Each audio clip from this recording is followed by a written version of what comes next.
Hello बच्चों, आज हम NMTC जूनियर 2025 का क्वेश्चन नंबर 16 सॉल्व कर रहे हैं। 16 क्वेश्चन नंबर ये है, A B C are real numbers such that b minus C is equal to 8 and B C is equal to, ये दो रिजल्ट हमको दे रखे हैं, इसकी न्यूमेरिकल वैल्यू क्या होगी हमको फाइंड करना है। तो देखिए, जो हमको गिवन है हम उसी से उठाते हैं। b minus C is equal to 8 है, दिया हुआ है।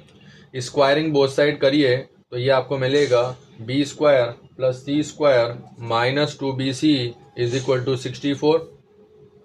अगर मैं यहाँ से bc की वैल्यू फाइंड करूँगा तो 2bc इज इक्वल टू ये आएगा B square plus C square minus 64। तो bc की वैल्यू कितनी आ जाएगी यहाँ से, B square plus C square minus 64 upon 2 है, ठीक है।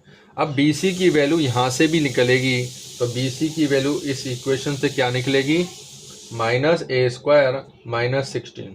दोनों वैल्यू BC की हैं, इन दोनों को इक्वेट कर दीजिए आप, क्या मिलेगा आपको, B square plus C square minus 64 upon 2 equal to minus A square minus 16 मिल गया।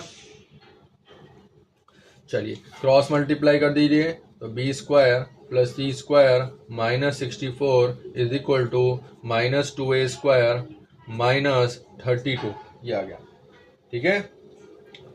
ओके, चलिए यहाँ से हम क्या करते हैं कि B square plus C square की वैल्यू निकालते हैं ना। B square plus C square कितना आएगा, देखिए इन सबको उधर ले जाइए, तो माइनस 2a स्क्वायर प्लस 32 हो जाएगा, ठीक है। ओके, अब B square plus C square हमें पता है, बी माइनस सी भी हमको पता है, तो हम क्या करते हैं कि बी प्लस सी का होल स्क्वायर निकालते हैं। क्या करते हैं, बी प्लस सी का होल स्क्वायर। बी प्लस सी का होल स्क्वायर कितना होता है भाई, B square plus C square plus 2bc होता है, या सुनो। B square plus C square की वैल्यू हमने ऊपर फाइंड करी अभी, तो minus 2a square plus 32 plus 2bc। अब 2bc की वैल्यू, bc की वैल्यू ये वाली हमने अभी लगाई थी, इक्वेशन वाली bc निकाली थी ना, ये वाली वैल्यू, इसकी वैल्यू यहाँ लगा दी है। 2bc कितना हो जाएगा यहाँ से, अगर मैं यहाँ से 2bc निकालूंगा, 2bc तो माइनस 2a स्क्वायर माइनस 32, तो ये वैल्यू मैं यहाँ लगा देता हूँ, ठीक है। ये वैल्यू मैं यहाँ लगा देता हूँ, कितना आएगा, ये तो ये आ गया आपका, और ये आया माइनस 2a स्क्वायर माइनस 32, ठीक है। चलो ये सब कट जाएंगे, तो ये आएगा यहाँ पर माइनस 4a स्क्वायर प्लस, और ये वाला कैंसिल हो जाएगा, माइनस 4a स्क्वायर बनेगा, ठीक है। माइनस 4a स्क्वायर आ गया। अब आप देखिए कि इस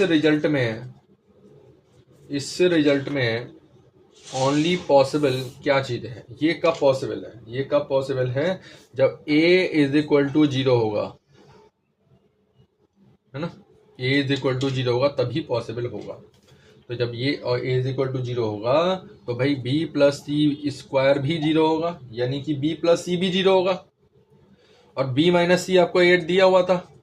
मेरा टारगेट क्या है कि एक वैल्यू को मैं 0 एज्यूम करके b और c को वैल्यू निकाल लेता हूँ, तो वही मैं कर रहा हूँ यहाँ से, क्योंकि b माइनस सी इक्वेशन थी, b प्लस सी मैंने निकाल ली, a मैंने 0 ले लिया, क्योंकि यहाँ से पॉसिबल रिजल्ट मिल रहा है a इज इक्वल टू 0, तभी ये चीज़ पॉसिबल है। b माइनस सी 8, इनको मैं सिंप्लीफाई करूँगा तो मेरे को b की वैल्यू 4 और c की वैल्यू -4 मिल जाएगी। अब सॉल्व कर लीजिए, ठीक है, मिल गई। चलिए a b c तीनों की वैल्यू है, यहाँ लगा दीजिए, 0 की पावर 2025 प्लस 4 की पावर 2025 प्लस माइनस 4 की पावर 2025 इज इक्वल टू 0, क्योंकि देखो यहाँ से ये तो 0 हो गया, ये पार्ट तो 0 है, ये पार्ट 4 की पावर समथिंग, ये माइनस बाहर ले लीजिए क्योंकि ऑड पावर है, तो -4 की पावर ये कैंसिल हो जाएगा, 0 आ जाएगा, 0 हमारा आंसर है। ओके बेटा, गुड बाय।